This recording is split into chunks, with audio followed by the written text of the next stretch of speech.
A baby lion is called a cub. Lion cubs are born blind and rely on their mother for warmth, protection, and food. Here are some key details about baby lion. At birth, cubs weigh 2 or 4 pounds, 1 or 2 kg.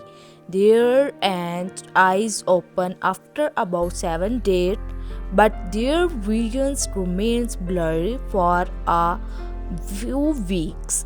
Cube began to walk around 3 weeks old. They start eating meat at about 3 months but continue nursing up to 6 months.